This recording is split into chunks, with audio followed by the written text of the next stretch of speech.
Aquarius, welcome to my channel. Let's take a look at what the next 72 hours has in store for you. I'm going to be pulling from a couple of decks today. Any information that you need to book a personal reading with me, I will have listed in the description, so just check there. And if you want to see future readings from me, make sure that you subscribe so you never miss a beat whenever I upload here on the channel. Let's see what's going on. Aquarius, Sun, Moon, Rising, and Venus placements. What does the next 72 hours have in store for my Aquarius?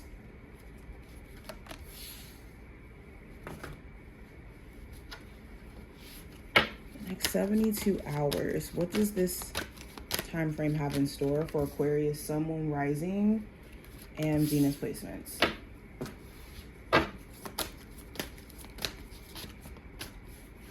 Okay, we'll take these.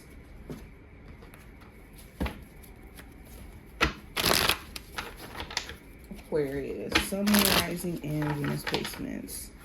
What does the next 72 hours have in store for them?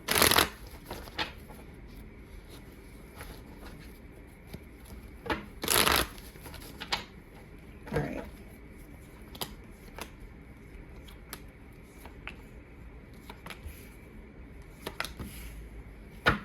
All right, let's get into it.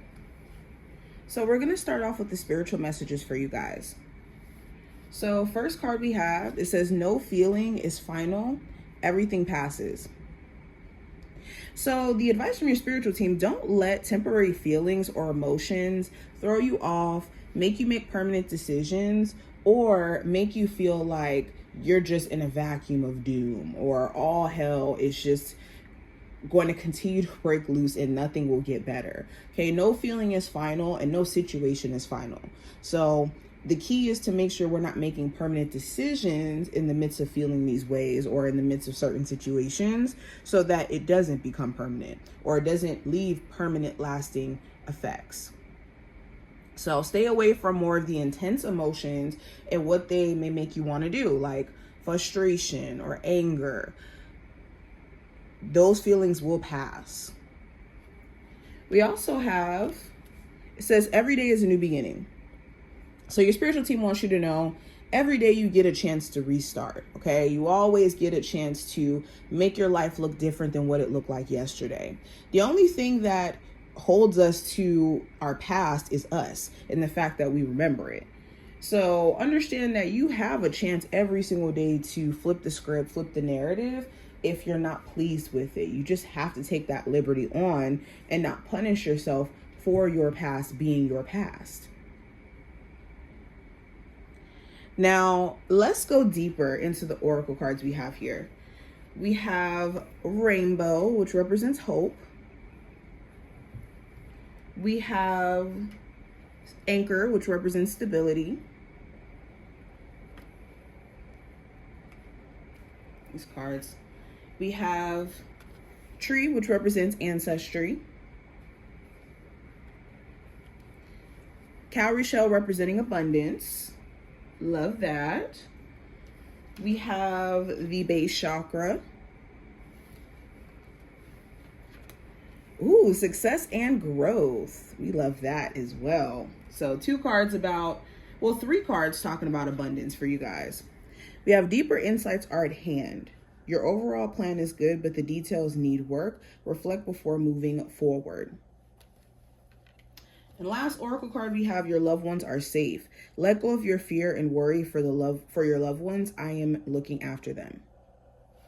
So some of you have been on edge, speaking of loved ones, in regards to a family member that either has passed recently and you really wish you had a chance to have a conversation with them before it happened, or there could be a certain family member that's going through a transitional phase in their life right now and you could be worried about them. Spirit wants you to know that they are loved and they know that they are loved. The person that you're worried about by you, and they're being supported as well. So your loved ones are safe. There's no need for you to be worried or concerned. I also see, speaking of like family, you may have an ancestor that's protecting you. especially if you've recently had like a family member pass, a grandmother, a grandfather, a mother, a father, an aunt, an uncle. There's some sort of ancestor or ancestors, some of you have multiple, that are protecting you in the spiritual realm in ways that you may not be able to see. And also sending you divine downloads. So pay attention to like your dreams and the messages that you're receiving within them. I also see stuff about growth. We got success and growth, abundance, stability. A lot of you are going to be stepping into more of an abundant time period in your life, mainly because you could be handling money differently, or you're finally making the moves in your career that's actually going to bring you to a place of stability. Okay, with hope, you could be at a place to where it's like, I know things have to be different and I know I can make things different. So if things have been shaky financially, you could be stepping into more of a let me be proactive stance. Now, going into the tarot spread that we have here, the general energy, we have the Page of Cups. So you could be at a place to where you're receptive, you're open-minded to new experiences, especially like in the realm of love.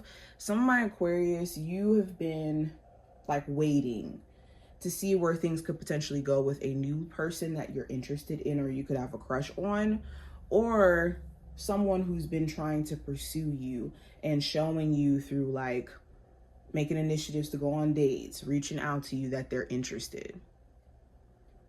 With the Page of Cups, you could even get a chance to hear this person out and them express, you know, where they're emotionally standing with you or their level of interest with you, and you'll be able to kind of make your decision on whether or not to pursue this then. The Page of Cups also talks about accepting some sort of offer. So you could be offered a new position or offered a chance to make more money. And this offer may be something that's actually very fulfilling for you. Now, speaking of career and finance, I have the 8 of Swords. So you could be slightly frustrated, either with your work environment, where certain things that are going on out of your control, but you have to do your best to work around it, or certain people you work with, they could just be very frustrating. Okay. For others of you, you're waiting to hear back from certain jobs that you've applied to. You could be more so frustrated when it comes to being patient and waiting to hear back. With the 8 of Swords, it does also talk about like overly stressing yourself out or overly thinking about things that have to be done. So be careful of the mind going into these periods of like hyper stressing when you're already doing what you can. And if you're not doing what you can, that hyper sense of stress could be what pushes you to do what you can. Now, what I see in regards to love specifically, I have the Page of Wands. So with your love life, you could be a bit frustrated. You could feel like your person with an existing relationship is kind of doing things and maybe not taking in consideration of how you may be affected or how you may feel.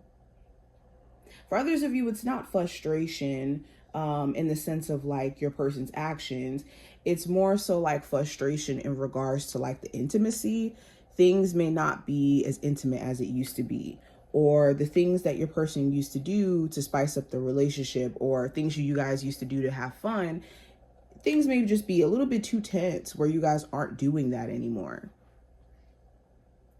The Page of Wands also talks about, for my singles, you maybe running into people who are attractive, but you could want something more than just like attraction or a sexual connection. You could be looking for something that's actually secure long term.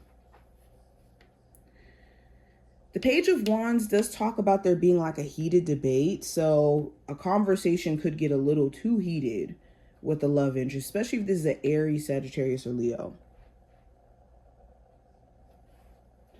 Now, the advice with the Moon card, it's important that you're not hyper fixating on how things are going to turn out down the line, where it turns into worry, doubt, fear, anxiety, in a way where it's crippling and you're not really moving, or you're just kind of freezing up.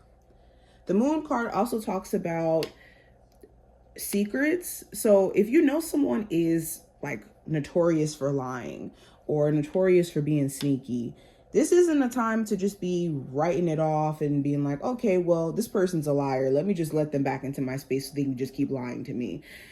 Make sure you're using your sense of discernment in regards to letting anybody back into your space who is already proven to be dishonest or moody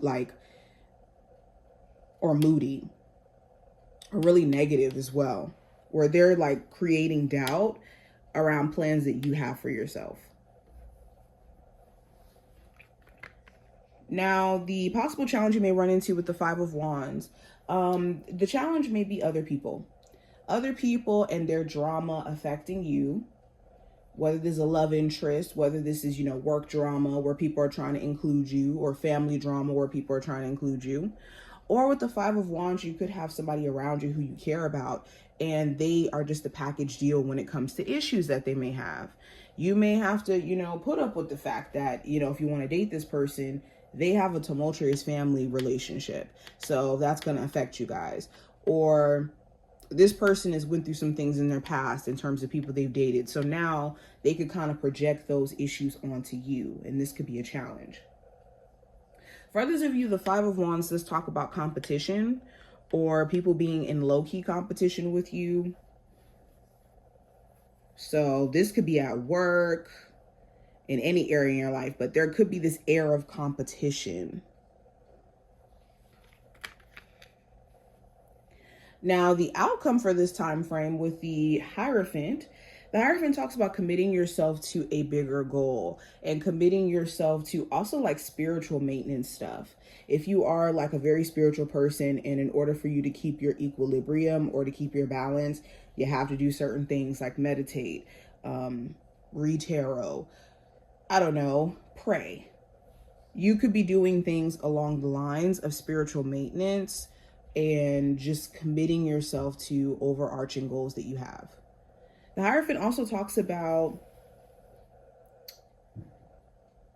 maybe questioning certain spiritual beliefs.